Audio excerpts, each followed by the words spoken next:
ஒரு வழக்கறிஞரை பார்த்து ஒரு நீதிமன்றத்தில் நீதிபதி கோடை என்று 2 முறை குற்றம் சாட்டுவது அநாகரிகம் என்று ஐயா சுவாமிநாதனுக்கு தெரியாமலா இருக்கும்? தெரிந்தும் அப்படி சொல்லுகிறார் என்றால் ஒரு வழக்கறிஞர் இவ்வளவு கோழையாகவா இருப்பார் என்று அவரை பற்றி நான் தேடினேன். அவரை பற்றிய செய்திகள் எல்லாம் கிடைத்த போது வாஞ்சிநாதன் கோழையாக இல்லை, ஒரு மாவீரனாக இருக்கிறார். நீதிமன்ற அவமதிப்பு வழக்கு என்ன என்பது பற்றி ஆழமாக போக வேண்டியதில்லை, அது பற்றி நீதிமன்றங்கள் பார்த்து கொள்ளும்.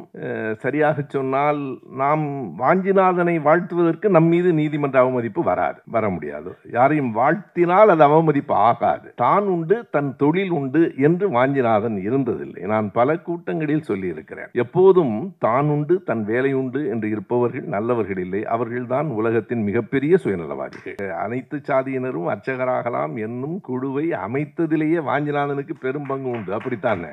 ஆனால் எல்லோரும் இன்னும் அர்ச்சகர் ஆகவில்லை, அது இன்னொரு பக்கம். நீ அர்ச்சனை தட்டில் காசு போடு, உண்டியலில் போடாது, அதுதான் அவர்களுக்கான அடிப்படையான நோக்கம். அர்ச்சனை தட்டில் போட்டால் அவர்களுக்கு போய் சேரும், உண்டியலில் போட்டால் கோயிலுக்கு போகும். கோயிலுக்கு போனால் சேகர்பாபு மாதிரியானவர்கள் வந்து கல்வி கூடங்களை தொடங்கி விடுவார்கள். இதற்கு என்ன அதிர்ச்சியாக இருக்கிறது என்றால், குடுமி வைத்திருக்கிறார், பஞ்சக்கச்சம் கட்டி இருக்கிறார், வேதம் படித்திருக்கிறார், அவர் எப்படி தப்பு செய்வார்? இது என்னடா புதிதாக இருக்கிறது? சிவப்பா இருக்கிறவன் எல்லாம் போய் சொல்ல மாட்டாங்கிற மாதிரி குடுமி வைத்தவன் எல்லாம் தப்பு செய்ய மாட்டான் என்று இவர் ஒரு முடிவுக்கு வந்து விடுகிறார். அவர் குடுமி வைத்திருப்பதாலும் பஞ்சக்கச்சம் கட்டியிருப்பதாலும் தான் தீர்ப்பு கொடுத்தார்கள் என்கிறார். ஓ, தீர்ப்பு அப்படியெல்லாம் தான் கொடுப்பார்களா என்று நமக்கு தெரியவில்லை. ஒருவன் குடுமி வைத்திருக்கிறானா இல்லையா, இதை நீதிபதி குற்றம் என்ன என்று பார்க்காமல் குடுமியை பார்த்து கொண்டிருப்பார் என்று நமக்கு தெரியாது. அது நீதிபதிகளுக்கு தான் தெரியும். எனவே நண்பர்களே, இதுதான் நீதிமன்ற அவமதி. ஒருவர் வேதம் படித்திருந்தால் தப்பு செய்ய மாட்டார் என்றால் நீதிமன்றம் எதற்கு? ஒரே கேள்விதானே. எந்த வழக்கு வந்தாலும் நீ வேதம் படித்திருக்கிறாயா? ஆம், அப்படியானால் கொலை செய்தால் குற்றமில்லை, போ. நீ வேதம் படிக்கவில்லையா, கொலையே செய்யவில்லை என்றாலும் உனக்கு தண்டனை, அவ்வளவுதானே. இதைத்தான் வாஞ்சிநாதன் சொன்னார். திராவிட குரல் மீதுதான் அவர் கோபம் இருக்கிறதே தவிர ஹைகோர்ட்டாவது மயிராவது என்று பேசிய பாரதிய குரல் அவருக்கு கேட்கவே இல்லை. பாருங்கள், அந்த பாரதிய குரல் மீது என்ன சொல்லுகிறார்கள்? ஹைகோர்ட்டை பற்றி நீதிபதி எதற்கு கூடுதலாக கவலைப்பட்டிருக்க வேண்டும்? ஒரு பொறுப்பில் இருக்கிற ஒரு கட்சி, பெரிய கட்சியின் பொறுப்பில் இருக்கிற ஒருவர் ஹைகோர்ட்டாவது மயிராவது என்கிறார். அவருக்கு இதுவரைக்கும் எந்த தண்டனையாவது யாராவது கொடுத்தார்களா? நீதிமன்ற அவமதிப்பு மீது தொடுக்கப்பட்டதா? ஏனென்றால் அவர்கள் பேசலாம், நீங்கள் அதற்காக பேசக்கூடாது. அவர்கள் என்ன வேண்டுமானாலும் பேசலாம், அதுதான் இந்த நாட்டின் சட்டம். அந்த சிற்றம்பல மேடை முழுவதும் எண்ணெயை ஊற்றி வைத்தார்கள். எவ்வளவு நல்லவர்கள் பாருங்கள். ஜி.ஆர். சுவாமிநாதன் அவர்களுக்கு தான் தெரியும் அவர்கள் எவ்வளவு நல்லவர்கள் என்று அவருக்கு தெரியும். எனவே நாம் அவரை, நீதிபதியை ஒரு குறையும் ஒரு நாளும் சொல்லக்கூடாது. மிகுந்த மதிப்போடு தான் நான் பேசிக் கொண்டிருக்கிறேன். இல்லையானால் நீதிமன்ற அவமதிப்பு வரும். தீட்சிதர்கள் இன்றைக்கும் தனி சமூகமாக வாழ்ந்து கொண்டிருக்கிறார்கள், நாம் அறிய வேண்டும். தீட்சிதர்கள் எல்லா விதமான அரசமைப்பு சட்டங்களிலிருந்தும் விலகி நின்று கொண்டிருக்கிறார்கள். இதை நான் கூட்டங்களிலேயே வெளிப்படையாக சொல்லி இருக்கிறேன். இன்றைக்கும் தில்லை சிதம்பரத்தில் அவர்கள் தீட்சிதர்களின் வீடுகளில் பால்ய விவாகங்கள், குழந்தை திருமணங்கள் நடந்து கொண்டிருக்கின்றன.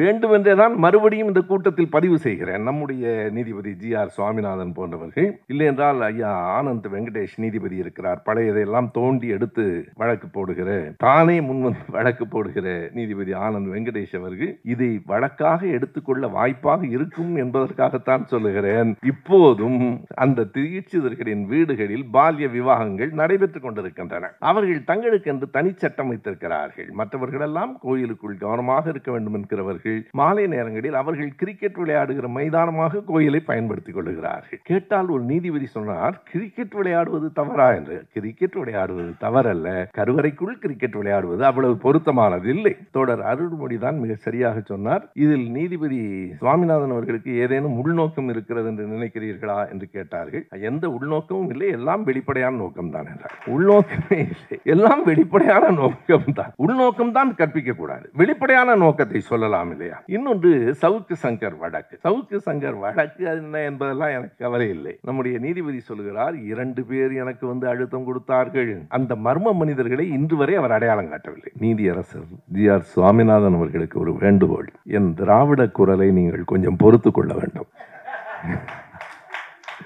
திராவிட குரல், பெரியாரின் குரல், அம்பேத்கர் குரல் எங்களுக்கு பழகி போன குரல். அது சமத்துவ நீதியின் குரல், சமூகத்தின் குரல் என்பதால் அதை எங்களால் கைவிட இயலவில்லை. இனிமேல் ஆரிய குரலை இந்த வயதுக்கு பிறகு என்னால் கற்றுக்கொள்ளவும் முடியாது. திராவிட குரல் என்றாலே அவருக்கு ஒரு வருத்தமும் வேதனையும் இருப்பதை அவருடைய உரைகளில் நான் பார்த்தேன். திராவிட குரல் என்று அவர் கேலியாக சொல்லிவிட்டு அவரே திராவிட குரலில் பேசியும் காட்டுகிறார். என்ன வேடிக்கை என்றால், அதுவரையில் பேசிய குரலை விட அவர் திராவிட குரலில் பேசும்போதுதான் கேட்பதற்கு நன்றாக இருக்கிறார்.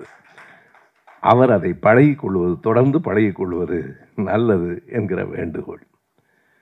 எதற்காக திடீரென்று வாஞ்சிநாதனை வாழ்த்துகிறீர்கள் என்று இளமாறனிடம் மட்டுமல்ல, எங்கள் எல்லோரிடமும் அந்த கேள்வி எழுப்பப்பட்டது. உண்மையை சொன்னால் எனக்கு நண்பர் வாஞ்சிநாதனை தெரியும். முழுமையாக தெரியுமா என்றால் தெரியாது. அவரை ஒரு நீதிபதி நீதிமன்றத்தின் பொது வெளியில் கோழை என்று சொல்லுகிறார். ஒரு முறைக்கு இருமுறை சொல்லுகிறார். அன்றைக்கு அப்படி சொல்லி இருக்க வேண்டாமோ என்று கருதினேன். கோழை என்று சொன்னதுதான் சரி என்று மறுபடியும் சொல்லுகிறார். ஒரு வழக்கறிஞரை பார்த்து ஒரு நீதிமன்றத்தில் நீதிபதி கோழை என்று 2 முறை குற்றம் சாட்டுவது அநாகரிகம் என்று ஐயா சுவாமிநாதனுக்கு தெரியாமலா இருக்கும்? தெரிந்தும் அப்படி சொல்லுகிறார் என்றால் ஒரு வழக்கறிஞர் இவ்வளவு கோழையாகவா இருப்பார் என்று அவரை பற்றி நான் தேடினேன்.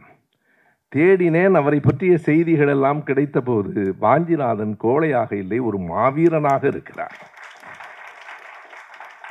பாருங்கள், திடீரென்று வாஞ்சிநாதனை கதாநாயகனாக்கி விட்டார்கள். எனவே அப்படி வாஞ்சிநாதன் என்கிற ஒரு மாவீரனை, கதாநாயகனை நாம் தெரிந்து கொள்வதற்கு காரணமாக ஜி.ஆர். சுவாமிநாதன் அவர்கள் இருந்திருக்கிறார் என்பதால் இந்த கூட்டம் அவருக்கு நன்றி தெரிவிக்கிற கூட்டமாகவும் அவர் இல்லையானால் நாம் தேடி இருக்க மாட்டோம். தேடும்போதுதான் பல உண்மைகள் தெரியும். ஒருவேளை வாஞ்சிநாதனை பற்றி நாம் தேடி அறிந்து கொள்ள வேண்டும் என்பதற்காகவே அவர் சொல்லியிருப்பாரோ? ஏனென்றால் அவர் நீதிமானாயிற்று. அவர் தவறாக சொல்லியிருக்க மாட்டார். மற்றவர்கள் வாஞ்சிநாதனை தெரிந்து கொள்ள வேண்டும் என்பதற்காகத்தான் சொல்லியிருப்பார் என்று தோன்றிற்று. எனவே வாஞ்சிநாதன் என்னவெல்லாம் செய்திருக்கிறார், ஏன் அவரை கோழை என்று இவர் அழைக்கிறார், அவர் கோழையாக இருந்திருக்கிறாரா என்கிற செய்திகளை நாம் பார்க்கிற போது நாம் இந்த வழக்கு என்ன, நீதிமன்ற அவமதிப்பு வழக்கு என்ன என்பது பற்றி ஆழமாக போக வேண்டியதில்லை. அது பற்றி நீதிமன்றங்கள் பார்த்து கொள்ளும். சரியாக சொன்னால் நாம் வாஞ்சிநாதனை வாழ்த்துவதற்கு நம் மீது நீதிமன்ற அவமதிப்பு வர முடியாது. யாரையும் வாழ்த்தினால் அது அவமதிப்பு ஆகாது. எனவேதான் நாம் எதிர்ப்பதை விட வாழ்த்துவது என்பதை கையில் எடுத்துக்கொள்ளலாம் என்று நாங்கள் முடிவு செய்தோம். ஒரு உணவு இடைவேளையில் பேசிக்கொண்டிருந்த போது சில நிமிடங்களில் முடிவாகி பிறகு பொதுக்குழுவின் ஒப்புதலும் பெற்று இந்த கூட்டம் நடைபெறுகிறது. ஒருவர் வழக்கறிஞராக இருப்பது தொழில். அந்த தொழிலில் மட்டும் அவர் இருந்திருப்பாரானால் இத்தனை சிக்கல்களுக்கு அவர் ஆளாக நேர்ந்திருக்காது. வெறும் வழக்கறிஞராக இருந்தால் அவருக்கு சிக்கல் வராது. எப்போதும் நீங்கள் எண்ணி பார்க்கலாம். ஒருவர் பேராசிரியராக இருக்கிறார் கல்லூரியில், ஒருவர் மருத்துவராக இருக்கிறார். அவரவர் தொழிலை மட்டும் பார்த்து கொண்டிருந்தால் சிக்கல் வராது.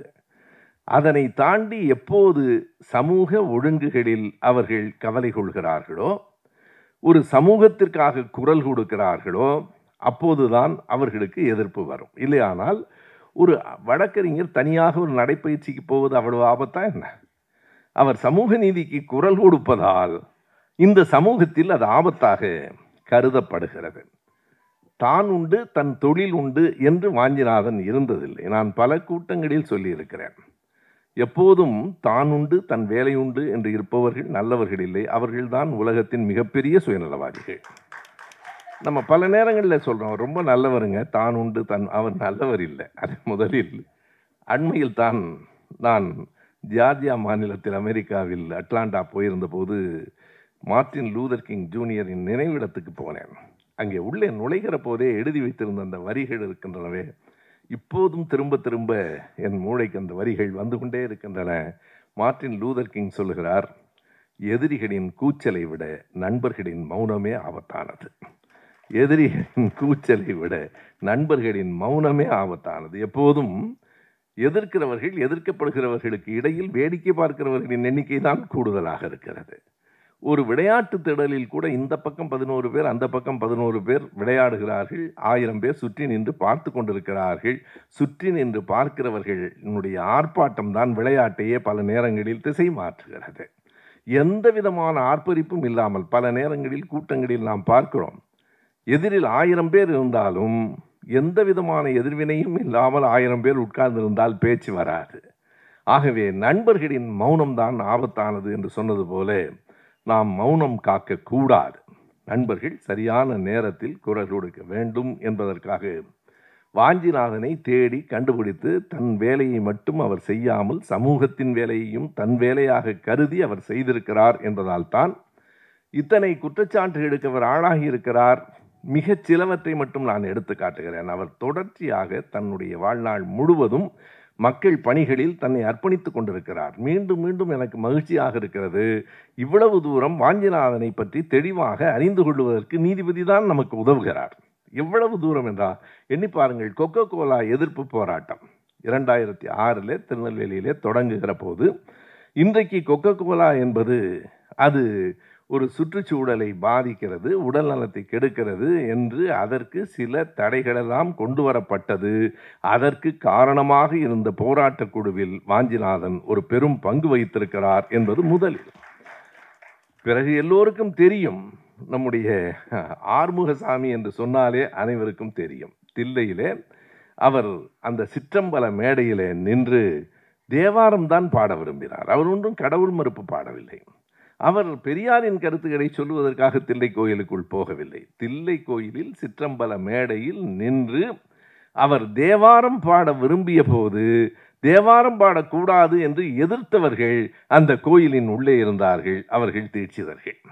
தீட்சிதர்கள் இன்றைக்கும் தனி சமூகமாக வாழ்ந்து கொண்டிருக்கிறார்கள். நாம் அறிய வேண்டும். தீட்சிதர்கள் எல்லா விதமான அரசமைப்பு சட்டங்களிலிருந்தும் விலகி நின்று கொண்டிருக்கிறார்கள். இதை நான் கூட்டங்களிலேயே வெளிப்படையாக சொல்லி இருக்கிறேன்.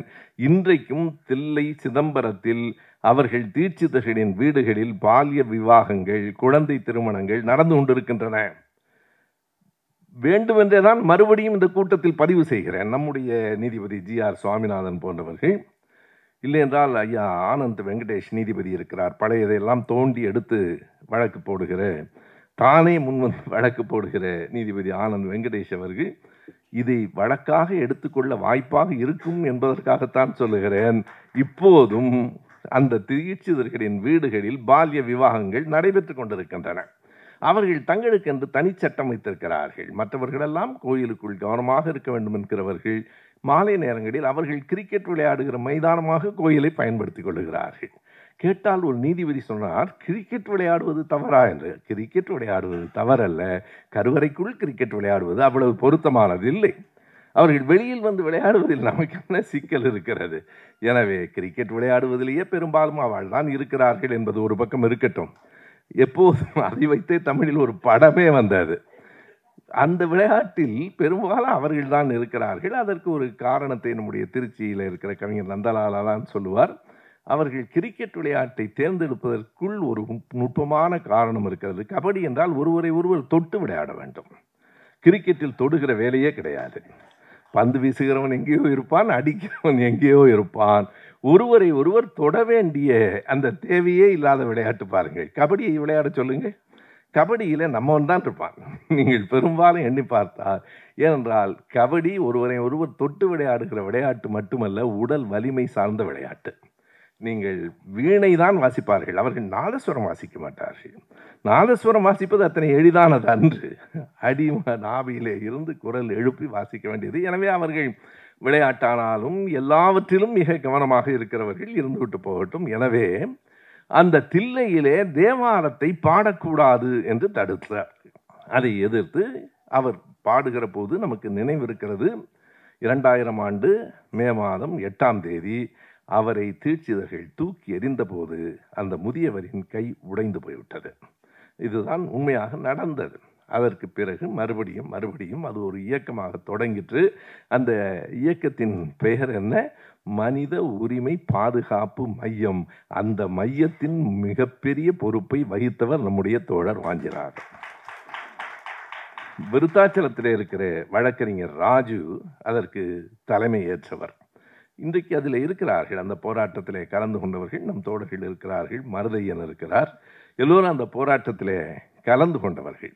அந்த மனித உரிமை பாதுகாப்பு மையம் என்பது பல செயல்களை மிக அழுத்தமாக கட்சிகளை எல்லாம் தாண்டி செய்த ஒரு சமூக அமைப்பு.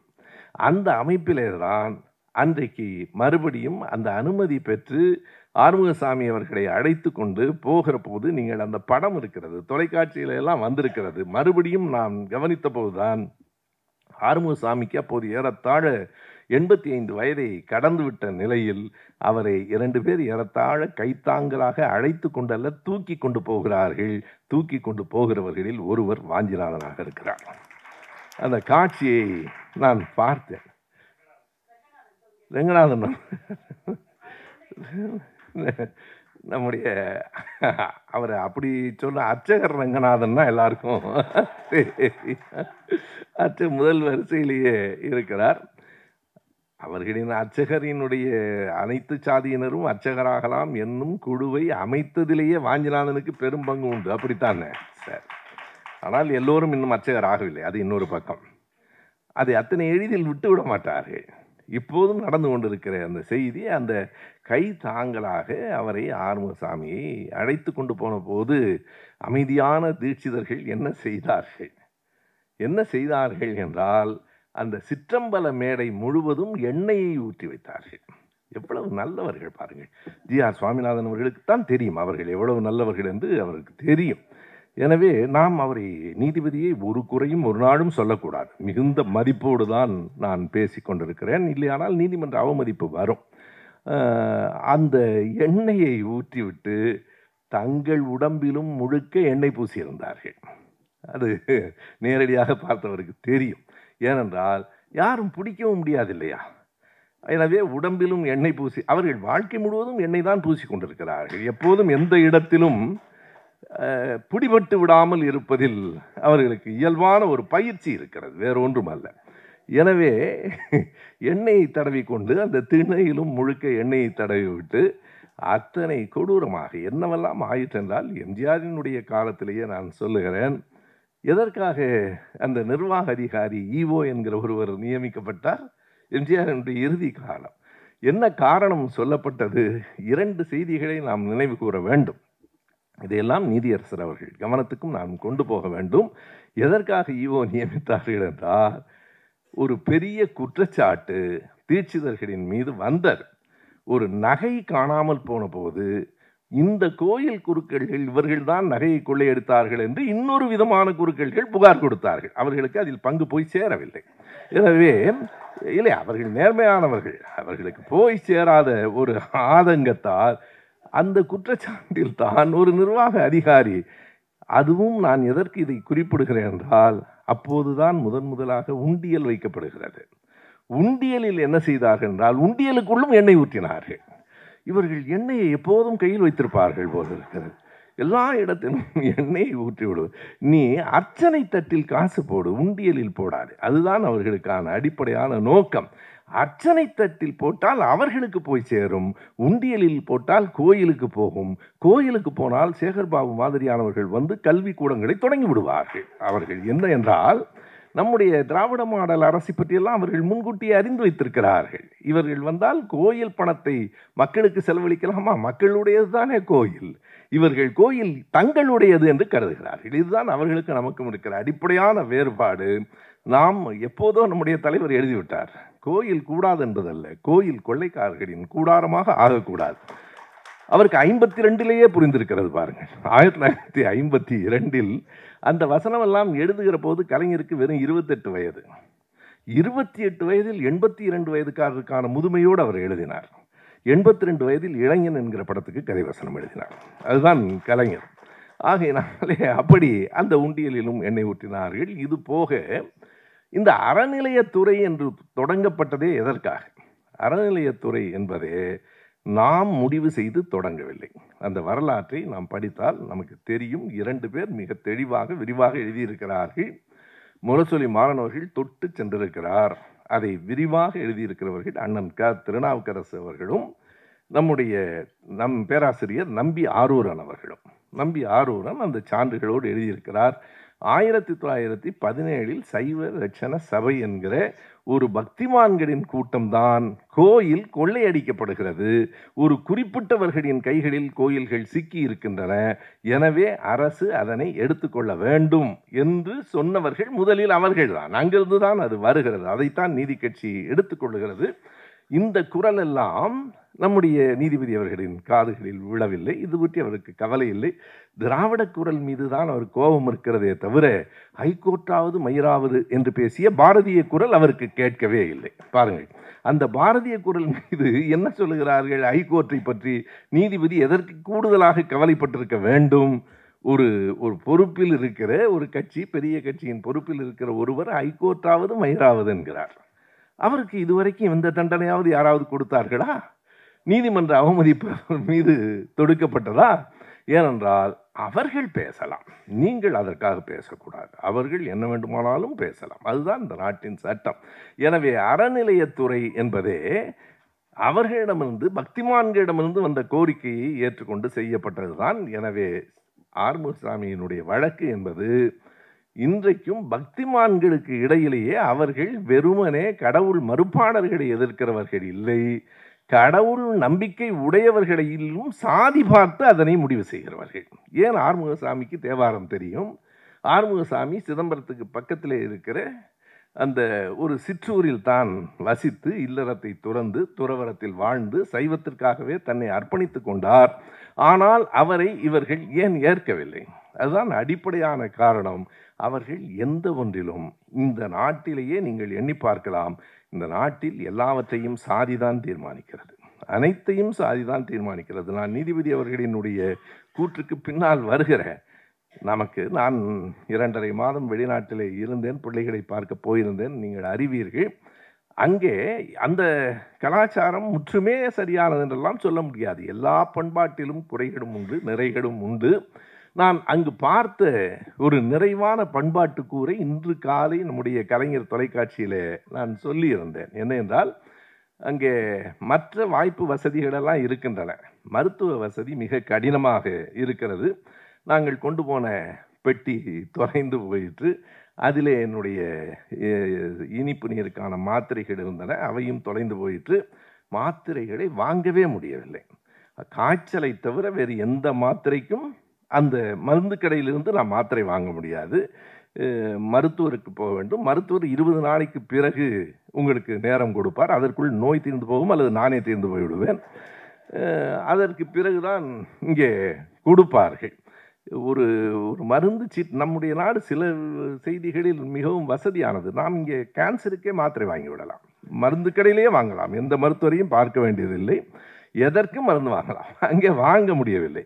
இதற்கு மருத்துவரிடம் நேரம் கேட்டு வாங்குவது இவ்வளவு கடினமாக இருக்கிறதே என்று கவலைப்பட்டேன். அதே நேரத்தில் இன்னொரு செய்தி எனக்கு மிகுந்த மகிழ்ச்சியை தந்தது என்று இன்று காலையிலே சொன்னேன். என் மருமகனிடத்தில் முடி வெட்டி கொள்ள வேண்டும், காலையிலே போய் வருவோமா என்றால், இல்லை நான் சொல்லுகிறேன் என்று அவர் சொன்னார். இதற்கு சொல்கிறேன் என்றால், சரி இவருக்கு நேரம் இல்லை போல் இருக்கிறது என்று கருதினேன். 2-3 நாட்களுக்கு பிறகு அவர் சொன்னார், இன்று நமக்கு அப்பாயின்மெண்ட் கிடைத்திருக்கிறது. எதற்கு? முடி வெட்டுவதற்கு. மாலை 6:10க்கு நேரம் கொடுத்திருக்கிறார்கள். நாம் நேரம் கொடுத்திருக்கிறார்கள் எதற்கு? அப்பாயின்மெண்ட் வாங்காமல் முடிவெட்ட போகும். அடடா, இதுவல்லவா நாடு என்று எனக்கு மகிழ்ச்சியாக இருந்தது. மருத்துவரிடமும் நீ நேரம் கேட்டுத்தான் போக வேண்டும், முடிதிருத்துகிறவரிடமும் நேரம் கேட்டுத்தான் போக வேண்டும். அது ஒரு தொழில், இது ஒரு தொழில், இரண்டும் சமமாக மதிக்கப்படுவதை விட சிறந்த பண்பாடு வேற என்ன இருக்கிறது? 6:10க்கு போகலைன்னா அடுத்த அப்பாயின்மெண்ட் வாங்க 5 நாள் ஆகும்னாரு. வேண்டாம், போயிடுவோம், 6 மணிக்கே போயிடலாம். போய் காத்திருந்து, அதுவும் அந்த முடிதிருத்துகிற அகத்தில் முடித்திருத்தியவர்கள் அத்தனை பேரும் பெண்கள், எல்லோரும் பெண்கள். அவர்களுக்கு எனக்கு முடிவெட்டுவது அவர்களுக்கு மிகச் சிரமமாக இருந்தது. அது வேறு என்றால், அங்கே ஒரே மாதிரி முழுவதும் எடுத்து விட்டு நடுவில் மட்டும் கொஞ்சம் முடி வைப்பார்கள். அப்படி வந்திருந்தால் உங்களுக்கு என்னை அடையாளம் தெரியாது.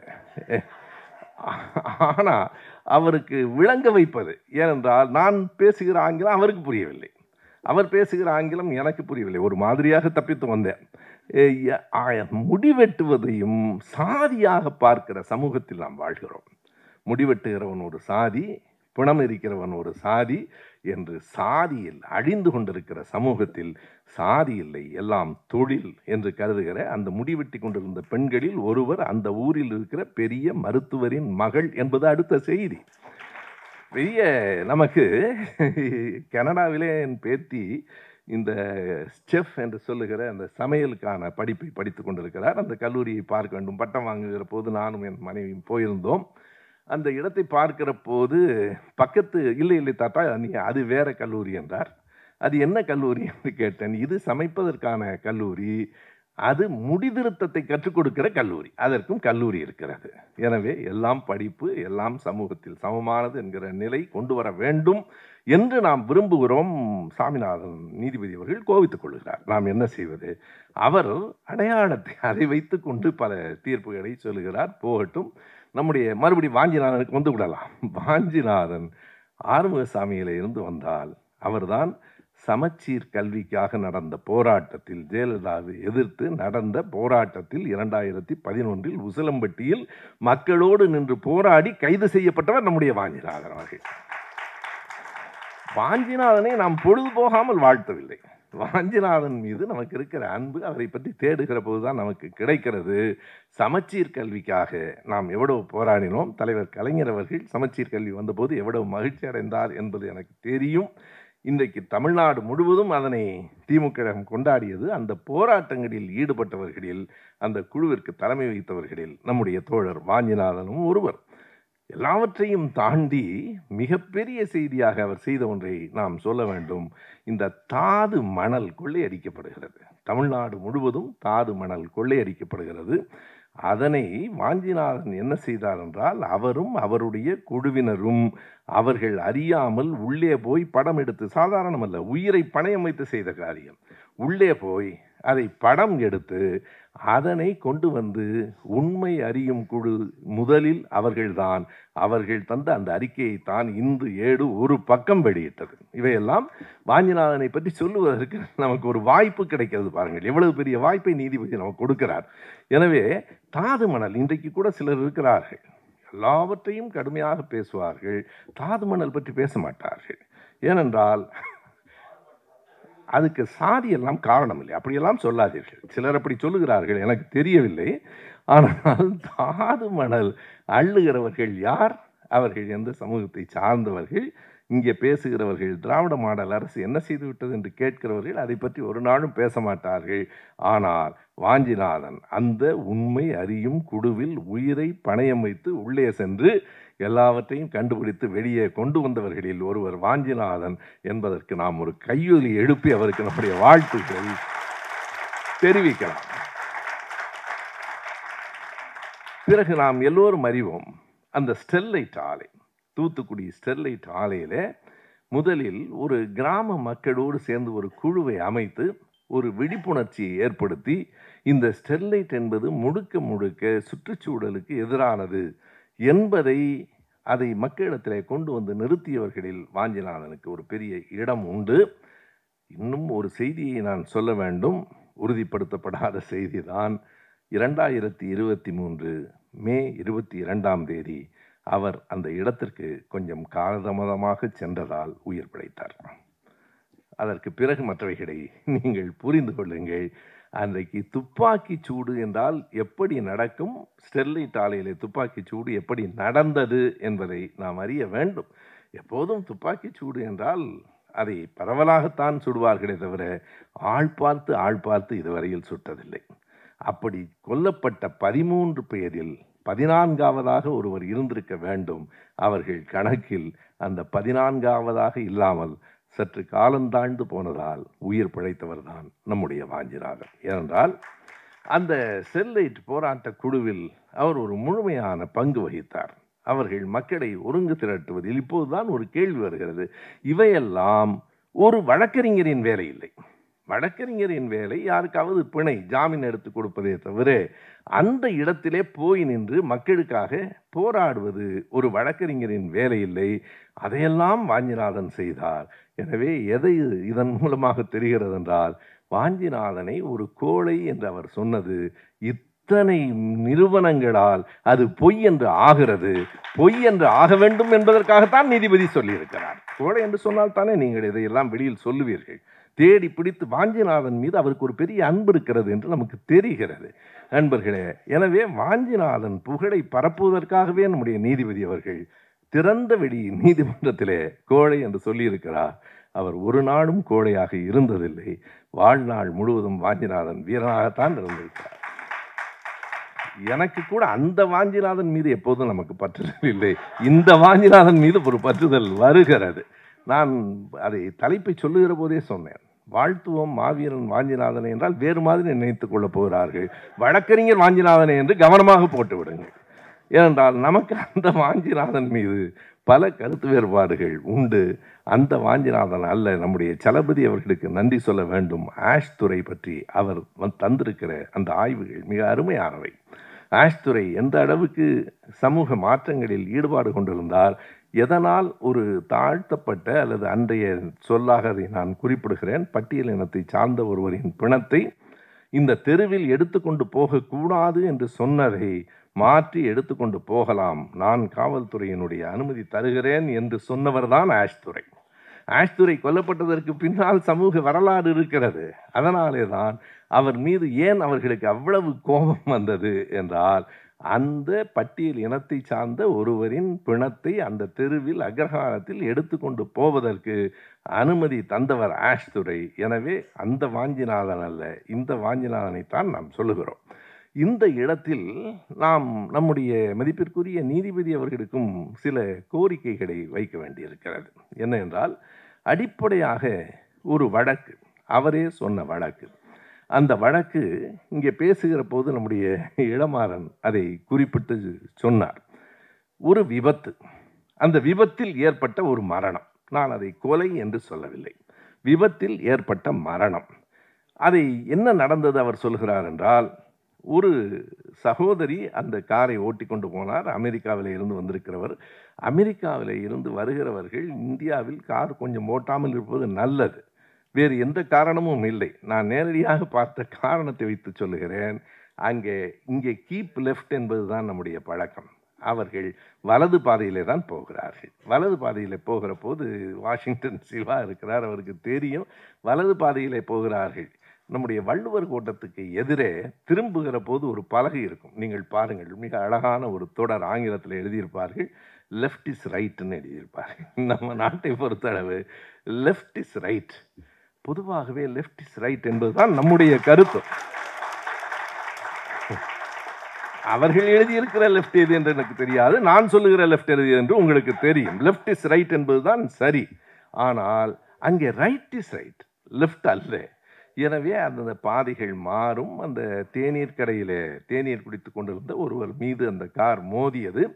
எனவே அவர் அமெரிக்காவுக்கு போக வேண்டும். இவர் இங்கே செத்து போனாலும் குற்றம் இல்லை, அவர் அமெரிக்காவுக்கு போக வேண்டும். எனவே அவருடைய சகோதரர் அந்த படியை ஏற்றுக்கொண்டார். நம்முடைய நீதிபதி சொல்கிறார், பாருங்கள் எவ்வளவு தியாக உள்ளம், வேறு யாருக்காகவும் இல்லை, அவருடைய சகோதரிக்காக அதை அவர் ஏற்றுக்கொண்டார். ஏற்றுக்கொண்டு காவல் நிலையத்திலே அவரே போய் சரணடைகிறார். இந்த வழக்கை கவனிக்க வேண்டும். இந்த வழக்கை நாம் எப்படி பார்க்கிறோம் என்பதை நீதிபதி அவர்களும் கவனிக்க வேண்டும். அவர் போய் காவல் நிலையத்திலே சொல்லுகிறார், நான் தான் ஓட்டினேன், என்னிடமும் கார் ஓட்டுகிற அந்த உரிமம் இருக்கிறது, நான் கார் ஓட்டும் போதுதான் அந்த கடையிலே மோதி அவர் இறந்து விட்டார். இவருக்கு என்ன அதிர்ச்சியாக இருக்கிறது என்றால், குடுமி வைத்திருக்கிறார், பஞ்சக்கச்சம் கட்டியிருக்கிறார், வேதம் படித்திருக்கிறார், அவர் எப்படி தப்பு செய்வார்? இது என்னடா புதிதாக இருக்கிறது, சிவப்பா இருக்கிறவெல்லாம் பொய் சொல்ல மாட்டாங்கிற மாதிரி, குடுமி வைத்தவனெல்லாம் தப்பு செய்ய மாட்டான் என்று இவர் ஒரு முடிவுக்கு வந்து விடுகிறார். பிறகு இவரே வாதாடுகிறார். அவர் சொல்லுகிறார், இந்த இடம்தான் மிக முக்கியமானது, 6 மாதம் தான் கொடுத்திருக்க வேண்டும், 18 மாதம் கொடுத்திருக்கிறார்கள். இன்னும் சரியாக சொல்லட்டுமா, விபத்துக்கு பல நேரங்களில் தண்டனை கூட கொடுப்பதில்லை. ஒவ்வொரு விபத்துக்கும் தண்டனை கொடுப்பதாக இருந்தால் போக்குவரத்து துறையில் ஓட்டுநர்களை கிடைக்க மாட்டார்கள். அது 3 துறைகளில் அந்த வழக்கு வரும். அது ஒரு கிரிமினல் குற்றமா என்பது ஒன்று, கொலை வழக்கா என்பது வேறு, அவர்களினுடைய துறை சார்ந்த ஒழுங்கு நடவடிக்கை வேறு, அந்த மோட்டார் வாகன சட்டத்தின்படி அது தீர்ப்பளிக்கப்படும். நீங்கள் 18 மாதம் தண்டனை கொடுத்திருக்க கூடாது என்று சொன்னால் அது வேறு. சொல்லும் போதே நம்முடைய மாண்புமை நீதிபதி அவர்கள் என்ன சொல்கிறார் என்றால், அவர் குடுமி வைத்திருப்பதாலும் பஞ்சகச்சம் கட்டியிருப்பதாலும் தான் தீர்ப்பு கொடுத்தார்கள் என்கிறார். தீர்ப்பு அப்படியெல்லாம் தான் கொடுப்பார்களா என்று நமக்கு தெரியவில்லை. ஒருவன் குடுமி வைத்திருக்கிறானா இல்லையா, இதை நீதிபதி குற்றம் என்ன என்று பார்க்காமல் குடுமியை பார்த்து கொண்டிருப்பார் என்று நமக்கு தெரியாது. அது நீதிபதிகளுக்கு தான் தெரியும். எனவே நண்பர்களே, இதுதான் நீதிமன்ற அவமதிப்பு. ஒருவன் குடுமி வைத்திருந்ததால் தான் அந்த நீதிபதி அவ்வளவு பெரிய தண்டனை கொடுத்தார் என்று சொல்லுவதுதான் மிகப்பெரிய நீதிமன்ற அவமதிப்பு. இதை சுவாமிநாதன் அவர்கள் செய்திருக்கிறார். அதற்கு பிறகு இவர் அப்போது வழக்கறிஞர், இவர் அந்த வழக்கை எடுத்து வாதாடுகிறார். இரண்டாவது முறை அந்த மேல்முறையீட்டுக்கு போகிற போது நீதிபதியாக யார் இருக்கிறார், அதையும் நீதிபதி தான் சொல்கிறார், நாம் சொல்லவில்லை. என் வகுப்பு நண்பன். அப்படியானால் தீர்ப்பு மாறுமா என்ன? என் வகுப்பு நண்பன், அவனை விடுதலை, இவ்வளவையும் அவர் தான் சொல்லிவிட்டு, சாட்சி இல்லை. என்ன சாட்சி இல்லை? காரை ஓட்டி கொண்டு வந்து மோதுகிற போது யாரும் பார்க்கவில்லை. ஒரு கார் வந்தது, அது மோதி விட்டது. நம்முடைய இந்திரகுமார் தான் சொல்லியிருக்கிறார். அது என்ன பேய் பிசாசு ஓட்டி வந்த காரா? ஏதோ ஒரு கார் வந்து தமால் என்று மோதி விட்டது என்று சொல்லுவது சாட்சி இல்லை. எனவே விடுதலை என்கிறார். மாண்புமை நீதிபதி அவர்களே, நீங்களே சாட்சி. நீங்கள் தானே சொல்லியிருக்கிறீர்கள். உங்களிடத்தில் வந்து அவரே ஒப்புதல் வாக்குமூலம் கொடுத்திருக்கிறாரே, இதை விட பெரிய சாட்சி வேற என்ன இருக்க முடியும்? என் சகோதரி ஓட்டி வந்துதான் அவன் இறந்து போனான் என்று நீங்கள் சொல்லியிருப்பது. எனவே இந்த இடத்தில் நம்முடைய நீதிபதி அவர்களுக்கு ஒரு வேண்டுகோள் என்ன என்றால், அந்த வழக்கை மறுபடியும் இப்போது எடுக்க வேண்டும். இதனை ஒரு கோரிக்கையாகவே நான் வைக்கிறேன். அந்த வழக்கை மறுபடியும் எடுக்க வேண்டும். அந்த குடுமி பஞ்சகட்சம் அல்ல, அவர் சகோதரி மீதே அந்த வழக்கு தொடுக்கப்பட வேண்டும். நான் இப்படி சொல்லுவது அவர்களை பழி வாங்குவதற்காக இல்லை. இறந்து போனானே ஒரு அப்பாவி, அவன் குடும்பத்துக்கு ஏதாவது உதவி கிடைக்கும் என்பதால் எங்களுக்கு அவனை பற்றி தான் கவலை. ஏனென்றால் ஒரு தேநீர் கடையில் தேநீர் குடித்து கொண்டிருந்தவன் நம் சகோதரனாகத்தான் இருப்பான். யாரோ ஒரு சூத்திரன் அல்லது பஞ்சமன் தானே தவிர பேஷ் ரொம்ப நன்னா இருக்கு என்பவர்கள் டீக்கடைக்கு வந்து தேநீர் குடிப்பதில்லை. நமக்கு தெரியும். எல்லாவற்றிலும் ஜாதி இருக்கிறது நண்பர்களே. மெதுவடை சாப்பிடுகிறவன் யார், மசால் வடை சாப்பிடுகிறவன் யார், காஃபி குடிப்பவன் யார், தேநீர் குடிப்பவன் யார், எல்லாவற்றிலும் ஜாதி இருக்கிறது, எல்லாவற்றிலும் அரசியல் இருக்கிறது. எனவே யாரோ ஒருவனை நீங்கள் விபத்தில் மோதி அவன் இறந்து போய்விட்டான் இல்லையா, இறந்து போனவன் குடும்பத்துக்கு என்ன நியாயம் செய்தீர்கள்? அந்த சகோதரி அமெரிக்காவுக்கு போக முடியவில்லையே என்று வருத்தப்படுகிற நீங்கள், பஞ்சகச்சம் கட்டியிருந்தவருக்கு தண்டனை கொடுத்து விட்டானே என்று வருத்தப்படுகிற நீங்கள், செத்துப்போனவன் குடும்பத்துக்கு எந்த உதவியும் செய்ய முடியவில்லையே என்று வருத்தப்படவில்லையே. இதுதான் உங்களுக்கும் எங்களுக்குமான அடிப்படை வேறுபாடு. நீங்கள் யாருக்காக கவலைப்படுகிறீர்கள், நாங்கள் யாருக்காக கவலைப்படுகிறோம் என்பதுதான் இந்த இடத்தில் இருக்கிற அடிப்படையான வேறுபாடு. அதனை நீங்கள் எடுக்க வேண்டும். நான் சொல்லுகிற செய்தியில் அதுதான் அந்த சனாதனத்தின் மீது இருக்கிற பற்றுதல். எங்களுக்கு சமூக நீதியின் மீது இருக்கிற பற்றுதல், சனாதனத்தின் மீது இருக்கிற வெறுப்பு இல்லை. எப்போதும் ஒன்றை நாம் வெறுப்பில் சொல்ல வேண்டியதில்லை. எங்கள் பொதுக்குழுவிலே மதுரையில் பேசுகிற போது சொன்னேன், மொத்தம் அமர்ந்திருக்கிற 250 பேரில் ஒரு 2-3 பேர் வெள்ளை வண்ணத்திலே சட்டை அணிந்திருக்கிறீர்கள், கருப்பு தான் வேண்டும். இதை நான் வெள்ளையின் மீது இருக்கிற வெறுப்பினால் சொல்லவில்லை, கருப்பின் மீது இருக்கிற காதலால் சொல்லுகிறேன் என்று சொன்னேன். அதே போல இப்போதும் சொல்லுவது, அந்த ஒருவரை தண்டிக்க வேண்டும். இது என்ன உலகத்தில் இல்லாத ஒருவர் வேதம் படித்திருந்தால் தப்பு செய்ய மாட்டார் என்றால் நீதிமன்றம் எதற்கு? ஒரே கேள்விதானே. எந்த வழக்கு வந்தாலும், நீ வேதம் படித்திருக்கிறாயா? ஆம், அப்படியானால் கொலை செய்தால் குற்றமில்லை, போ. நீ வேதம் படிக்கவில்லையா, கொலையை செய்யவில்லை என்றாலும் உனக்கு தண்டனை, அவ்வளவுதானே. இதைத்தான் வாஞ்சிநாதன் சொன்னார். எனவே இப்போது இதை யார், வாஞ்சிநாதன் கூற்றுக்கு யார் சாட்சியாக இருக்கிறார் என்றால், நம்முடைய நீதியரசர் ஐயா சாமிநாதன் தான் சாட்சியாக இருக்கிறார். அவர் தான் சொல்லுகிறார், பஞ்சகட்சம் கட்டியிருந்து குடுமி வைத்திருந்ததால் தண்டனை கொடுத்தான், நான் அவன் தப்பு செய்திருக்க மாட்டான் என்று முடிவு செய்து அவனுக்காக வாதாடினேன் என்று சொல்லுகிறார். இது ஒன்று. இன்னொன்று சவுக்கு சங்கர் வழக்கு. சவுக்கு சங்கர் வழக்கு என்ன என்பதெல்லாம் எனக்கு கவலை இல்லை. நம்முடைய நீதிபதி சொல்லுகிறார், 2 பேர் எனக்கு வந்து அழுத்தம் கொடுத்தார்கள். அந்த மர்ம மனிதர்களை இன்று வரை அவர் அடையாளம் காட்டவில்லை. நான் என்ன சொல்லுகிறேன் என்றால், நீங்கள் ஒரு நேர்மையான நீதிபதி என்றால், உங்களிடத்திலே வந்து ஒருவன் தீர்ப்பை இப்படி எழுதுங்கள் என்று சொன்ன உடனேயே அவனை காவல்துறைக்கு அனுப்பியிருக்க வேண்டாமா? தீர்ப்பை எழுத சொல்லுவது நீங்கள் நீதிபதி, யாரோ ஒருவன் தீர்ப்பு எழுத சொல்லுவான் என்றால், அழுத்தம் கொடுத்தவர்கள் யார் என்கிற உண்மையை மாண்புமை நீதிபதி அவர்கள் இப்போதாவது வெளியிட வேண்டும். இது 2 அவருக்கு வைக்கிற நாம் கோரிக்கை. நீதிபதி தான் நம்மளை கேள்வி கேட்க வேண்டும். அது நீதிமன்றத்தில். நாமும் நீதிபதியை கேள்வி கேட்கலாம் மக்கள் மன்றத்தில். இது அடிப்படையான செய்தி. நமக்கும் ஐயா பெரியாருக்கும் வேறுபாடு என்ன என்றால், நீதிபதிகளை நீதிமன்றத்திலேயே கேள்வி கேட்டவர் பெரியார். என்றைக்கும் எப்போதும் எந்த நீதிபதியை பார்த்து அவர் பயன்படுத்தி இருக்கிற அந்த சொற்கள் எல்லாம் அந்த நீதி கெட்டது யாரால் என்கிற மலையப்பன் வழக்கு என்றால் எல்லோருக்கும் தெரியும். நமக்கு நீதிமன்றங்கள், சிறை எல்லாம் மக்களுக்காக போராடுகிற போது இயல்பாக எனக்கு பொடா சிறையில் இருந்தபோது நானும் நம்ம நண்பர் புதுக்கோட்டை பாவாணனும் எங்களுக்கு தமிழில் அறிக்கை வேண்டும் என்று கேட்டோம். நீதிபதி கேட்டார், நீங்கள் எல்லாம் படித்திருக்கிறீர்கள், உங்களுக்கு தமிழ் தெரியாதா என்றார். பாவாணன், எனக்கு ஆங்கிலம் தெரியாதா என்றார். ஆங்கிலம் தெரியாது, தமிழ் தான் வேண்டும். உங்களுக்கும் ஆங்கிலம் தெரியாதா என்றார். நான் சொன்னேன், எனக்கு ஆங்கிலம் நன்றாக தெரியும், ஆனால் என் தாய்மொழி தமிழ், எனவே தமிழில் தான் அறிக்கை வேண்டும். எனக்கு ஆங்கிலம் தெரியுமா இல்லையா என்பதல்ல சிக்கல், என் தாய்மொழியிலே தான் எனக்கு அறிக்கை வேண்டும் என்று கேட்டேன். அதற்கு ஒரு 3 மாதம் ஆகும் என்றார். நாங்கள் சிறையில் இருக்கிறோம். அதெல்லாம் நீங்கள் அதை காட்டி தமிழில் தர முடியாது என்று சொல்ல முடியாது. அறிஞர் அண்ணா அவர்களுக்கு முதலாக ஒரு தண்டனை வழங்கப்பட்டது. 3 மாதம் என்று சொன்னார்கள். 3 மாதம் என்று சொன்னதை பற்றி கேட்கிற போது அண்ணா சொன்னார், எனக்கு மகிழ்ச்சியாக இருந்தது. ஒரு திருமணமான பெண்ணை பார்த்து ஒரு 6 மாதத்திற்கு பிறகு அந்த ஒரு மருத்துவர் சோதனை செய்துவிட்டு, உனக்கு 3 மாதம் என்று சொன்னால் எவ்வளவு மகிழ்ச்சி அடைவாளோ அப்படித்தான் நானும் மகிழ்ச்சி அடைகிறேன் என்று அண்ணா சொன்னார். எனவே இந்த சிறைகளையெல்லாம் நாம் பார்த்திருக்கிறோம். இப்போது நான் சொல்லுகிற செய்தி என்ன என்றால், நீதிபதி அவர்களே, நீங்கள் இந்த வழக்குகளை மறுபடியும் எடுக்க வேண்டும். இந்த மன்றத்தில் வாஞ்சிநாதனை பாராட்டுவதோடு நீதிபதி அவர்களுக்கு நாம் வைக்கிற கோரிக்கை, அந்த கார் விபத்திலே இறந்து போனவன் யார் என்று தெரிய வேண்டும். இறந்து போனவன் குடும்பத்துக்கு ஏதேனும் நன்மை நடந்தாக வேண்டும். எனவே அந்த விபத்துக்கு காரணமானவர்கள் வழக்கு மறுபடியும் தொடுக்கப்பட்டு தண்டிக்கப்பட வேண்டும். இது மீண்டும் சமூக வலைத்தளங்களிலே பரவ வேண்டும். அந்த வழக்கை மறுபடியும் எடுக்க வேண்டும் என்பது நம்முடைய கோரிக்கை. முடிந்தால் வாஞ்சிநாதன் அவர்களை வைத்து நாமே வழக்கை தொடுத்து விடலாம். மிக அருமையான ஒரு செய்தியாக அது அமையும்.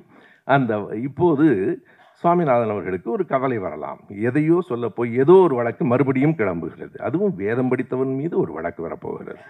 வேதம் படித்தவனா இல்லையா என்பது எங்களுக்கு சிக்கல் இல்லை. சட்டம் படித்தவர்கள் என்ன செய்ய வேண்டும் என்பதை வாஞ்சிநாதன் செய்து கொண்டிருக்கிறார். எனவே இந்த சூழல் என்னவாக இருக்கிறது? இப்போது நான் சொன்னதெல்லாம் வாஞ்சிநாதன் பற்றிய செய்திகள். இன்றைக்கு இந்த நீதிமன்ற அமைப்புகள் எப்படி இயங்குகின்றன என்பது. இதனை தாண்டி நாம் சிந்திக்க வேண்டிய செய்தி என்ன என்றால், இந்த போக்குகள், இது ஒரு விதமான மிரட்டலான போக்கு.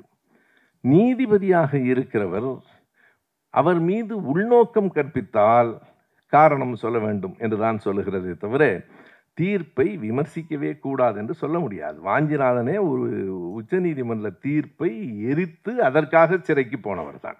ஐயா பெரியார் அவர்கள் எத்தனையோ தீர்ப்புகளை எரித்திருக்கிறார். திமுக கழகம் அரசமைப்பு சட்டத்தின் ஒரு பகுதியை கூட எரித்து சிறைக்கு போயிருக்கிறோம். பதவியை எல்லாம் இழந்திருக்கிறோம்.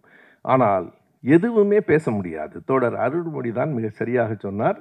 இதில் நீதிபதி சுவாமிநாதன் அவர்களுக்கு ஏதேனும் உள்நோக்கம் இருக்கிறது என்று நினைக்கிறீர்களா என்று கேட்டார்கள். எந்த உள்நோக்கமும் இல்லை, எல்லாம் வெளிப்படையான நோக்கம்தான் என்றார்.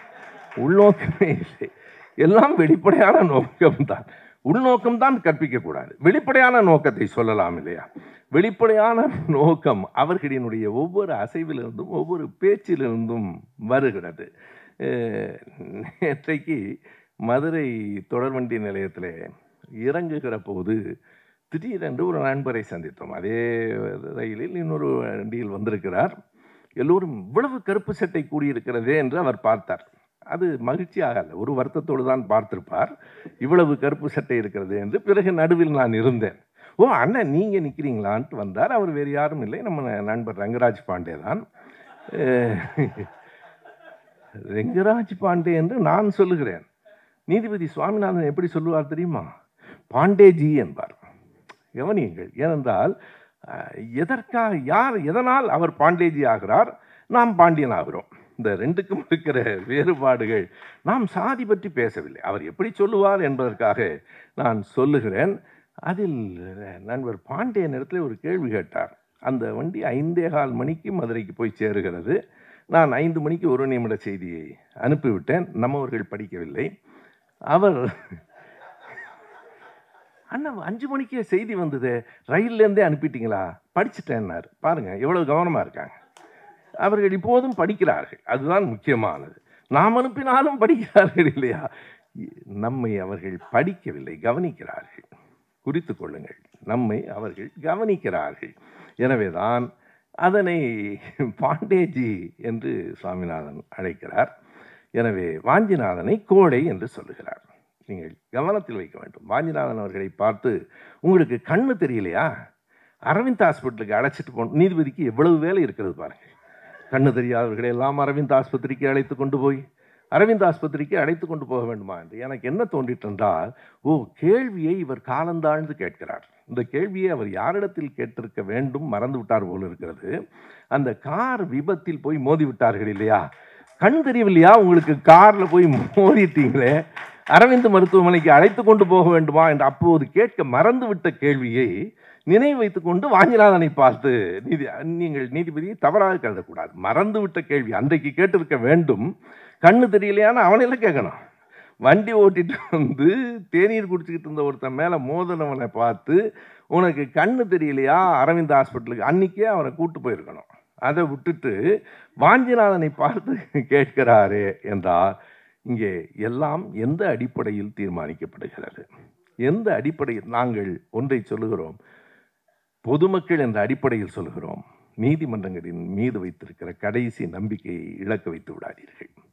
நீதிமன்றங்களின் மீது ஒரு நம்பிக்கை இருக்கிறது. கடைசியாக அங்கே ஒரு நியாயம் வரும் என்று நம்புகிறோம். ஆனால் நீங்கள் உச்சி குடுமி வைத்தவன் தப்பு செய்ய மாட்டான் என்று சொல்லுவதும், நீங்கள் இறந்து போனவனை பற்றி எந்த கவலையும் இல்லாமல் இருப்பதும் என்ன நிலையை காட்டுகிறது? நம்முடைய மருதையன் அவர்கள் ஒரு நேர்காணலில் சொல்லியிருக்கிறார், இந்த நீதிபதியின் மீது இம்பீச்மெண்ட் கொண்டு வர வேண்டும் என்று சொல்லியிருக்கிறார். அதை நாடாளுமன்ற உறுப்பினர்களுக்கு கோரிக்கையாக வைக்க வேண்டும் என்று சொல்லியிருக்கிறார். நான் நம்புகிறேன் நீதிபதி சுவாமிநாதன் அவர்கள் இதற்கு பிறகாவது தன்னை மாற்றிக்கொள்வார் என்று. இல்லையானால் அவர் மீது நடவடிக்கை எடுக்க வேண்டும் என்கிற கோரிக்கை தமிழ்நாடு முழுவதும் எழ வேண்டிய கட்டாயம் வந்துவிட்டது. இன்னும் 5 ஆண்டுகள் அவருக்கு பதவி இருக்கிறது. எப்படி போய் நாம் நிற்பது? நமக்கு ஒரு நியாயம் கிடைக்கும் என்று ஒரு ஏழை குடிமகனுக்கு எப்படி தோன்றும்? அதற்காக நான் நீதிமன்றத்துக்கு போகிற போது குடுமி வைத்துக் கொண்டு பஞ்சக்கச்சம் வைத்துக் கொண்டு போக முடியுமா? எனவே அவர்களை தவிர வேறு யாருக்கும் நீதி கிடைக்காதோ என்கிற எண்ணத்தை அந்த நீதிமன்றங்கள் ஏற்படுத்திவிடக் கூடாது. அதற்கு நீதிபதிகள் காரணமாக இருந்துவிடக் கூடாது. அப்படி இருக்க மாட்டார்கள் என்றால் நாம் வைக்கிற கோரிக்கை இதுதான், இந்த வழக்குகளை மறுபடியும் எடுங்கள். அது சாதாரண விபத்து மரணம்தான். ஆனாலும் அதை விடுதலை செய்ததற்கான காரணம் ஒரு சாதி அடிப்படையிலானதாக இருக்கிறது. அதற்கு காரணம் அவரே சொல்லுகிறார், இதனால் தான் கூடுதல் தண்டனை கொடுத்திருப்பார்கள், அவன் தப்பு செய்ய மாட்டான் என்று நான் இந்த அடிப்படையில் தான் அந்த வழக்கை எடுத்தேன் என்கிறார். எனவே சாதிய சூழலில் ஒரு நீதிமன்றத்தை சிக்க வைப்பது நியாயம் இல்லை. அதிலிருந்து நாம் சுவாமிநாதன் அவர்களை விடுவிக்க வேண்டும் என்பதை விட நீதிமன்றங்களை இந்த சாதிய சூழலிலிருந்து விடுவிக்க வேண்டும் என்கிற எண்ணத்திற்கு உறுதியாக வருகிறோம். இந்த கூட்டம் வெறும் விமர்சன கூட்டம் அல்ல, இது அடுத்த கட்டங்களுக்கான நகர்வு. நான் குறிப்பிடுகிற மாதிரி இந்த கூட்டத்தின் தொடர்ச்சியாக நாம் வாஞ்சிநாதன் அவர்களையே தொடர்பு கொண்டு மறுபடியும் அந்த வழக்கை எடுக்க வேண்டும். நான் அதற்காகத்தான் சொன்னேன், நீதிபதி ஆனந்த் வெங்கடேஷ் அவர்கள் முடிந்து போன எத்தனை வழக்குகளை மறுபடியும் தோண்டி எடுத்து ஒரு சமூக சேவை ஆற்ற வேண்டும் என்று கருதுகிறார் இல்லையா? இந்த சமூக சேவையையும் அவர் ஆற்ற வேண்டும் என்று நீதிபதி ஆனந்த் வெங்கடேஷ் அவர்களுக்கும் குறிப்பாக நான் கோரிக்கை வைக்கிறேன். காரணம், அவர்தான் பழைய வழக்குகளை எல்லாம் திரும்ப திரும்ப எடுத்து கொண்டிருக்கிறார். திராவிட இயக்கத்தினர் மீது மட்டும்தான் பழைய வழக்குகளை எடுக்க வேண்டும் என்பதில்லை, பஞ்சக்கச்சம் கட்டியவர்கள் மீதும் எடுக்கலாம். அதற்கு நீங்கள் தான் வழிகாட்டி இருக்கிறீர்கள்.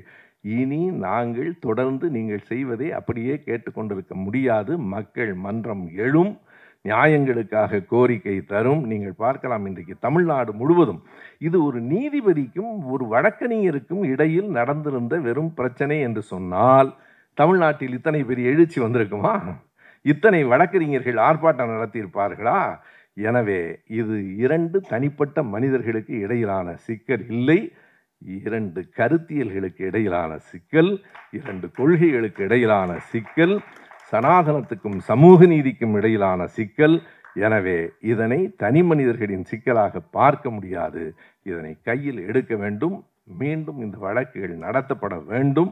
அதனால் இந்த செய்திகளை, அதாவது எனக்கு முதல்ல வருகிற போது என்ன என்று தெரியவில்லை, இது மக்களிடம் எந்த அளவுக்கு ஒரு எழுச்சி ஏற்படுத்துகிறது என்பதற்கு ஒரு ஆட்டோ ஓட்டுகிற ஒரு ஓட்டுநர் தன்னுடைய ஆட்டோவில் இதை ஒட்டி இருக்கிறார். அதில் யார் படமெல்லாம் இருக்கிறது என்றால் பெரியார், அம்பேத்கர், மார்க்ஸ் படம் தாண்டி, திருமாவளவன் படம் தாண்டி வாஞ்சிநாதன் படமும் பெரிதாக இருக்கிறார். வாஞ்சிநாதன் படமும் நான் விழுவதற்கு விடுது அல்ல, விதை முளைத்து கொண்டே இருப்பேன். சமூக நீதி மதுரை வழக்கறிஞர் சமத்துவ போராடி கோளை என்று அவர் சொன்னார். ஒரு ஆட்டோ ஓட்டுகிற தோழர் சொல்கிறார், சமத்துவ போராடி வாஞ்சிநாதன் அவர்களை முடக்க நினைக்காதீர்கள் என்று. இதுதான் மக்களிடமிருந்து இயல்பாக வருவது. இந்த நாட்டில் நான் பலமுறை சொல்லியிருக்கிறேன், பக்திமான்களாக மக்கள் இருக்கிறார்கள் என்பது உண்மைதான். பக்தியாக இருக்கிறவர்கள் எல்லோரும் உங்களோடு இருப்பார்கள் என்று கருதாதீர்கள். ஆறுமுகசாமிகள் இன்னும் 1000 பேர் இருக்கிறார். நான் திரும்ப திரும்ப சொல்லுவேன், திருச்செந்தூருக்கு போய்விட்டு வந்து திமுகவுக்கு தான் வாக்களிக்கிறான். திருச்செந்தூரில் கூட்டம் கூடிவிட்டதே என்று மகிழ்ச்சி அடையாதீர்கள், வந்து அப்துல்லாவுக்கு வாக்களிப்பான். எனவே அங்கே முருகன், இங்கே அப்துல்லா, அவனுக்கு அது பிரச்சனை அல்ல. ஒரு ஆட்டோ ஓட்டுநர் ஒரு படம் எடுத்து எனக்கு அனுப்பியிருந்தார். அவர் அந்த ஆட்டோவில் 2 படங்களை ஒட்டி வைத்திருக்கிறார். ஒன்று பெருமாள், திருப்பதி பெருமாள் படம், இந்த பக்கம் என்னுடைய படம். 2ஐயும் எடுத்து அவரிடத்தில் அவர் கேட்டிருக்கிறார், என்ன நீங்கள் பெருமாளையும் ஒட்டி இருக்கிறீர்கள், அவர் சுபவி, எனக்கு 2 பேரையும் பிடிக்கும் தானா. இதுதான் இங்கே இருக்கிற இயல்பான ஒரு மனநிலை. நான் நேரடியாக பார்த்த செய்தி, தலைவர் கலைஞர் அவர்களோடு காரில் வந்து அறிவாலயத்தில் இறங்குகிறேன். அப்போது ஒருவர் சத்தம் போட்டு முழங்குகிறார், கலைஞர் வாழ்க கலைஞர். அவர் நெத்தியில இவ்வளவு பெரிய பொட்டு இருக்கிறது. உள்ள வந்த உடனே அண்ணன் உசேன் அண்ணனை கூப்பிட்டு கலைஞர் கேட்கிறாரு, ஓ என்னையா இவ்வளவு பெரிய பொட்டு வேற வச்சுக்கிட்டு கலைஞர் வாழ்கன்னு சத்தம் போடுறாரு. அவர் பேர் என்னன்னா கருமாரிதாசன். நீங்க கவனிக்கணும், கருமாரிதாசன், கலைஞர் வாழ்கன். அதுக்கு உசேன் அண்ணன் சொன்ன பதில் எனக்கு இப்போதும் நினைவிருக்கு. அதுக்கு என்ன தலைவரை பண்ணுறது, அவனுக்கு கருமாரி ஒரு கடவுள், நீங்கள் ஒரு கடவுள், நான் என்ன பண்ணுறது. அவனுக்கு கருமாரி ஒரு கடவுள், நீங்கள் ஒரு கடவுள், நான் என்ன பண்ணுறதுன்னு உசேன் அண்ணன் சொன்னார். அது கலைஞர் சொன்னார், போயா போயா, முதல்ல கொள்கைக்கு வர சொல்லியா. அதுதான் கலைஞர். தன்னை பாராட்டுகிறான், வாழ்த்துகிறான் என்பதை தாண்டி கொள்கைக்கு வர சொல்லியா, என்னையா கருமாரி என்று கலைஞர் வாழ்கன்னு கத்துறானே. எனவே மதம் என்பதும் கடவுள் பக்தி என்பதும் அவரவர் தனிப்பட்ட நம்பிக்கை, உரிமை. ஆனால் சமூக நீதி என்பது அனைவருக்கும் பொதுவானது. சமூக நீதிக்காக என்றைக்கும் எல்லோரும் சேர்ந்தே போராடுவோம்.